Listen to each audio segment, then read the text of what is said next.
Call halal Yahweh, Bahashem, Hamashiach Yahweh Shai, Bahashem Recha Kodash, Brakatah Yahweh, Brakatah Yahweh Shai, Brakatah Recha Kodash, Bahashem Yahweh Shai, Bahashem Recha Kodash. Shalom to the elder apostles teaching the truth and sincerity. Shalom to the Akim wa Akwathium. Shalom. So I want to make a quick video going into, we at the end time, so the main topics at hand are, the MOB, the mark, Revelation 13, 16 through 17. With this V, I had a video got taken down for speaking on that jab, so gotta be cautious on how I say it. So be cautious with them. I'm gonna be cautious with that, but we just have a very few major prophecies left before the return of the Messiah, Yahushua, and the marriage of the Messiah, Yahushua, and the elect, 144,000, and the rest of the 130 elect of the Israelites. But I wanted to go ahead and go into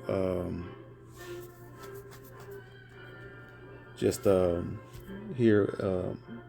I did a video labeled a brief history of Esau, and so I just wanted to go. This is just what the Spirit put on me to just make another video about the grim future for Esau. And so I just want to go into a few precepts real quick. Not gonna make the video too long, but a quick few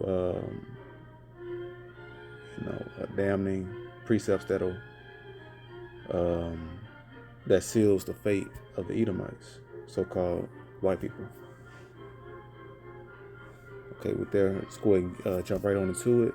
It started Exodus chapter 21. This a headshot right off the beginning. We could just close the Bible after reading this one, but we're going to get the rest of the precepts. So Exodus 21 verse 16. And he that stealeth a man and selleth him, or if he be found in his hand, he shall surely be put to death. Not maybe, surely. So who stole a man? The Europeans, so-called white people. We know they conspired with the Hamites, so-called Africans, to round us up. He stole us from the west coast of Africa and brought us over here to the shores of America. And we serve in slavery, and we still in his hands to this day. And when we got those boats, he sold us.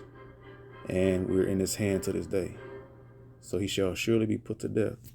So right there, off that alone, they could say, oh, it was all in the past, forget about slavery. But hey, we still in your hands to this very present moment. Every second, we're in the present. We are in your hands still. So Esau, he will be judged by the Lord Yahweh when his only begotten son, Yahushua, returns to visit this earth, not as a man. Spoken of, I believe, in Isaiah 47.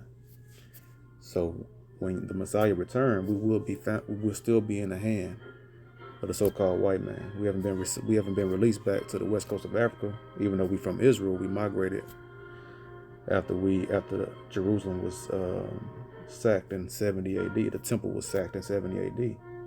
That's a whole nother topic. I won't get too off course, but we haven't been released from his hands. We're still in his hands to this day, trying to coexist and getting killed and murdered and receiving injustice for it.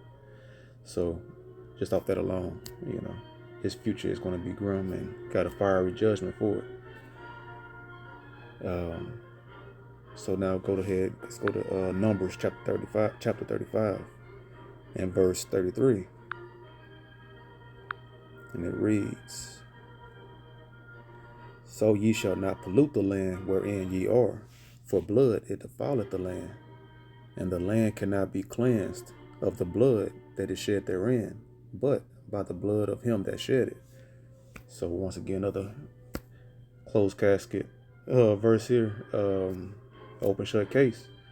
So what did he do? Spill all the Native Americans' blood over here, took us, the so-called black man, the Jew, and built this country off of free slave labor on top of the blood of his Native American Indian brothers, whom are the Gadites and Reubenites, and also so-called Mexicans, the Hispanics, so-called Puerto Ricans, so-called Brazilians, all throughout Southern America, all over here in the Americas. So, the blood cannot be cleansed of all that innocent shed blood.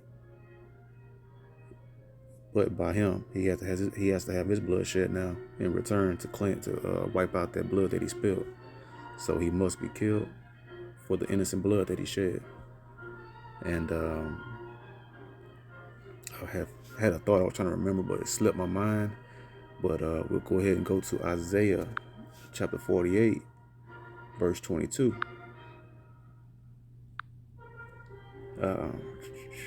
And it reads, "There is no peace, saith the Lord Yahweh, Bahashem Yahushai, unto the wicked."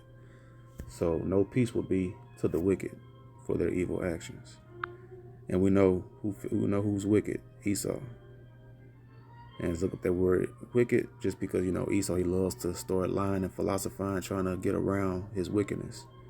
So wicked, criminal. Isn't it a criminal act to kill somebody that's unprovoked? They came over here to the shores of America.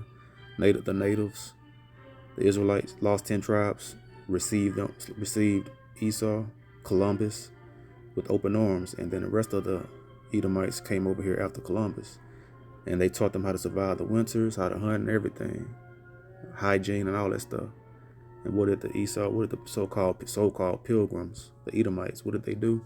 Give them smallpox-riddled blankets, disease-infested blankets, and to reward them with, and to kill them off, and killed off their food supply, the bison, and all kind of other underhanded, satanic, wicked, criminal activity. So, have they paid for their crimes? No, they haven't. So that's to come.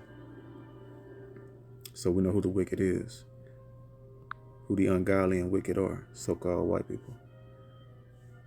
From there, we'll go to Isaiah 14:21.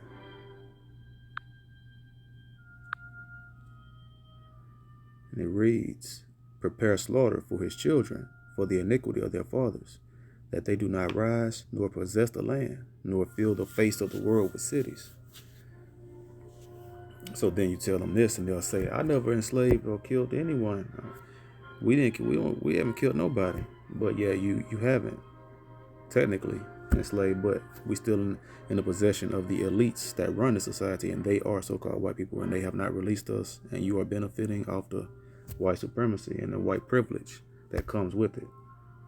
So you're just as guilty. They don't speak against it, but then when they are faced with the mirror to look at their criminal ways and their criminal daddies' actions, then they want to refute it. They don't say nothing about how wrong it is, but want to say, "Oh, don't give me. I'm gonna just enjoy the privilege, but don't give me no accountability of righteous judgment for it."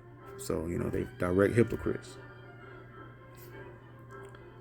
From there, we'll go to just real quick. So when they complain and say, "Well, I didn't enslave anybody. That was my fault. My ancestor did that. We didn't do that. Why we got to pay for it?"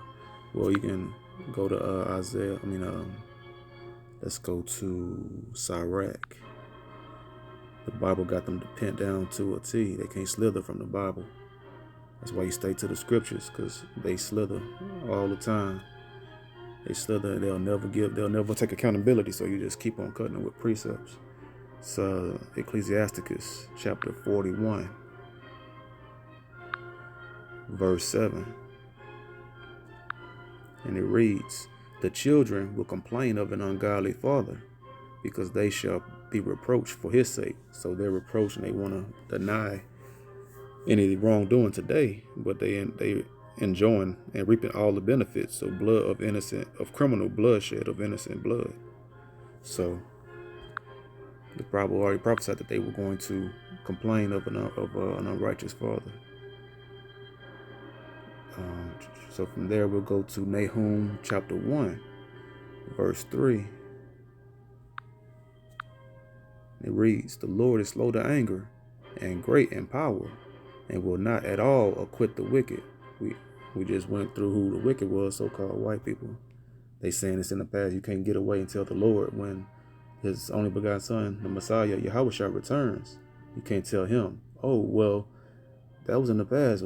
We didn't do that. We ain't killed nobody. We ain't enslaved nobody." Nope. They're going to have to pay. They're the wicked, descendants of the wicked, and they are wicked themselves. They don't keep no commandments just based off of they don't keep commandments. They say the laws are done away with, that alone. is a sin punishable by death alone. The Lord hath his way in the whirlwind. That whirlwind goes into the chariots. Those chariots are the ones that create those hurricanes and those tornadoes. He hath his way in the whirlwind and in the storm, and the clouds are the dust of his feet. So, and a little nugget right here in the beginning of the verse says, the Lord is slow to anger. Well, first, to summarize you again,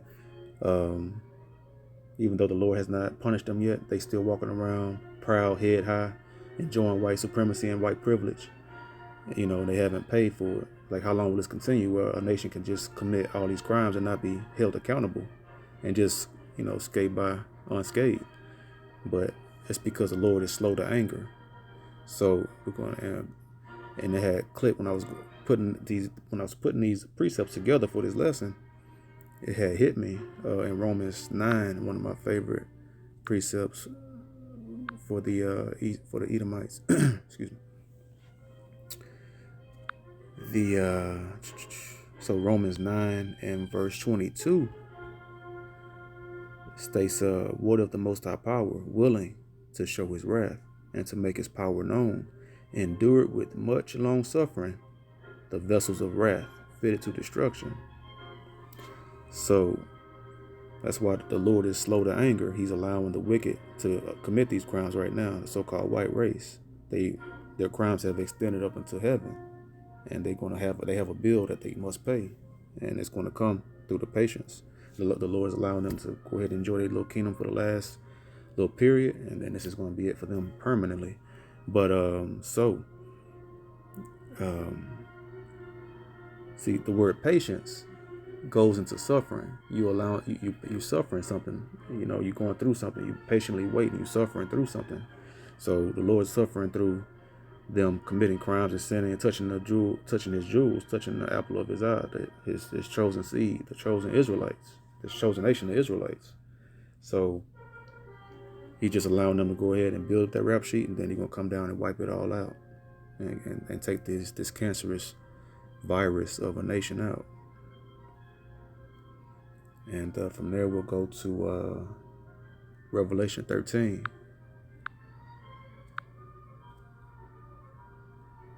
Verse 9 through 10. "If any man have an ear, let him hear. If any man have understanding, let him hear." Verse 10. "He that leadeth into captivity shall go into captivity. He that killeth with the sword must be killed with the sword. Here is the patience and the faith of the saints." That word patience again. So the Lord is patiently waiting and patiently suffering the vessels of wrath, so-called so-called white race, to continue to, sin and commit criminal actions upon the earth, humanity, and the animals. And Yahushua as well is waiting patiently until he gets the go-ahead to return. And then the Israelites on the ground down here, we have to suffer patiently right now and wait, the saints, all the Israelites. And we have to wait patiently as we go through this as our righteous punishment for breaking the commandments. And we're about to be redeemed here real soon, Lord willing, that we can be a part of the elect that get beamed up into them chariots and escape that thermonuclear hellfire. And Galatians, we'll go to Galatians chapter 6, verse 7. "Be not deceived, the Most High power is not mocked. For whatsoever a man soweth, that shall he also reap." What is the white man only sowed? So-called white man only sowed?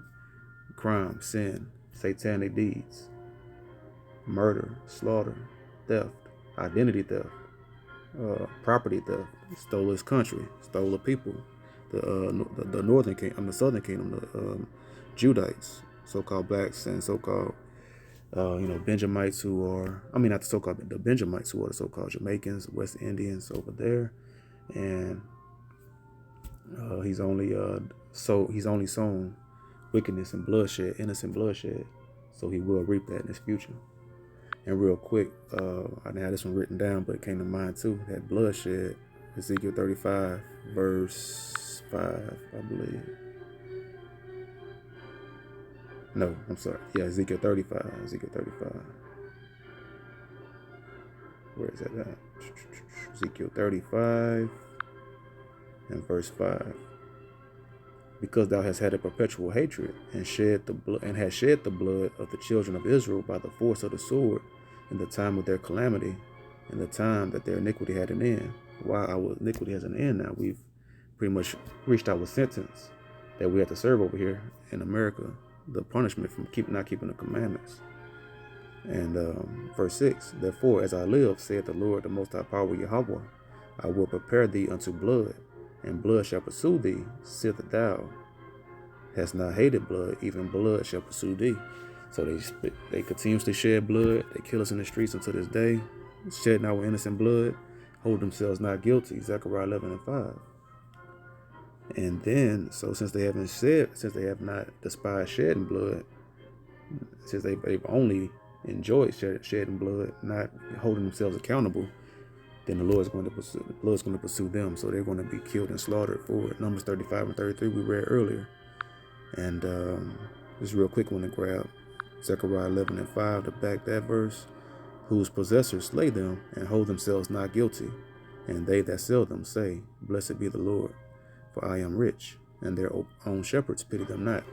Our shepherds are the false prophets and false leaders. Al Sharpton, Jesse Jackson, Martin Luther King, Malcolm X, T.D. Jakes, Creflo Dollar, this Geno Jenkins guy, whatever, this idiot, the latest and greatest set up false prophet, serving his father, the devil. John 8:32, I believe that is, or John 8:44. Let me see. All these false prophets leading us astray.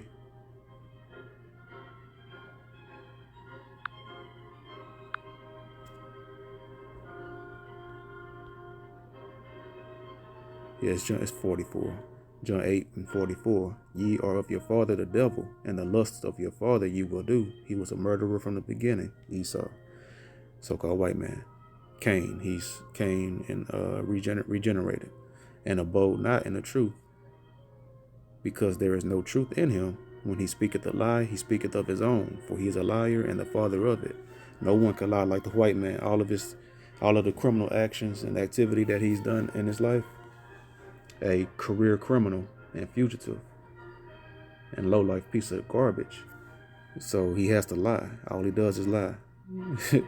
He has so many lies, he can't keep track of them. He has so many lies. So he's the father of lies. All he do is lie. He can't speak the truth because he'll immediately condemn himself if he speaks truth. So then from there, we'll go to Obadiah 1 and 10. And then this will be the last verse here. Just want to make something real quick. I didn't want to make the video too long. Obadiah 1 and 18.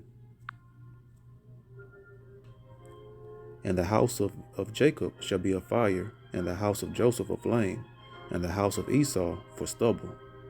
And they shall kindle in them, and devour them, and there shall not be any remaining of the house of Esau, for the Lord Yahweh Bahashem Yahushua hath spoken it.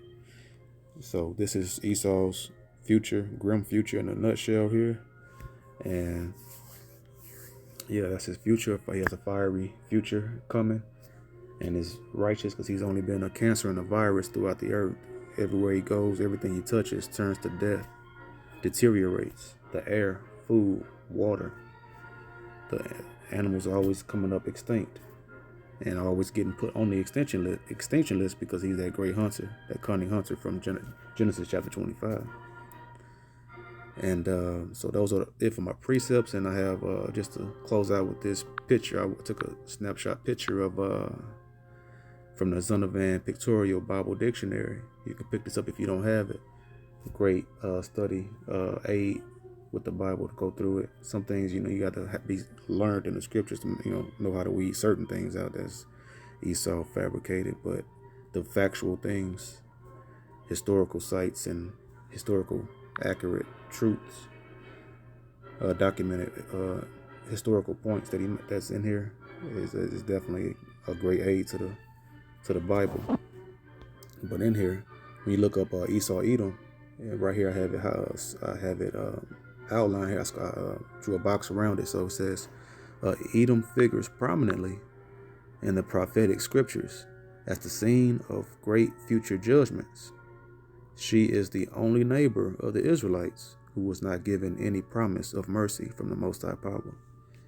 So the Edomites, the biblical scholars that comprise this this scholarly book of the Bible, they know the truth.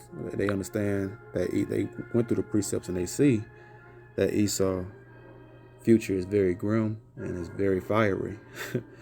So it's gonna be very lit. You got a lit future coming. Esau do. So, you know, that brings comfort to all the hopefully elect that want justice for all these atrocities that's been committed against us. And it will come to pass. Of a surety, it will come to pass. So with that, I hope this lesson was edifying. Until the next video, I say Shalom.